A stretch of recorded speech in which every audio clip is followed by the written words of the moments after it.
बातमी अकोल्यातून आहे। अकोल्यामध्ये उद्या अकोला पूर्व आणि अकोला पश्चिम विधानसभेची मतमोजणी प्रक्रिया पार पडणार आहे। दरम्यान ही मतमोजणी जिल्हाधिकारी कार्यालयातील स्ट्रॉंग रूम गोदामध्ये होतील।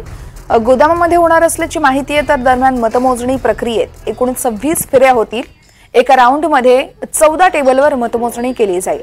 यासोबतच 7 टेबलवर पोस्टल टपाली मतपत्रिकेची मतमोजणी होणार आहे। या संदर्भात आढावा घेतलाय आमचे प्रतिनिधी योगेश शिरसाट यांनी। आपण पाहूया।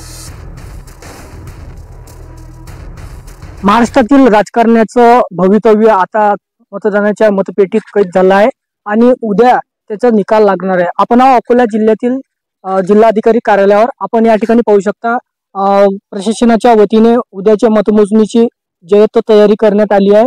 या ठिकाणी ईव्हीएम मशीन प्रक्रिया कशा पद्धतीने होणार आहे, या ठिकाणी पोलिसांचा बंदोबस्त सुद्धा लावण्यात आला आहे। आपण पाहू शकता या ठिकाणी। आणि या संदर्भात अधिक माहिती घेण्यासाठी आपल्या सोबत आहेत अकोल्याचे उपविभागीय अधिकारी doctor Sharad Jawale sir. Sir नमस्कार। नमस्कार सर, काय सांगाल, कशी तयारी झाली, काय सांगाल? काउंटिंगची तयारी सुरू झालेली आहे। आम्ही पूर्ण तयारी आम्ही केलेली आहे।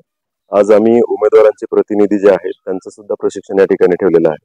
कर्मचाऱ्यांचं सेकंड प्रशिक्षण आमचं दुपारी 4 वाजता आयोजित केलेलं आहे। एकूण आमचे 26 राऊंड्स होणार आहे।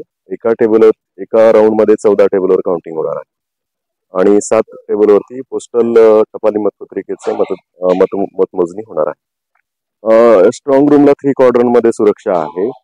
आतमध्ये सीआरपीएफ आहे, मधल्या क्वाड्रंट मध्ये एसआरपीएफ आहे आणि आउटचं 3rd क्वाड्रंट जे आहे तिथे पोलीस जिल्हा पोलीस विभागाचे कर्मचारी आहेत।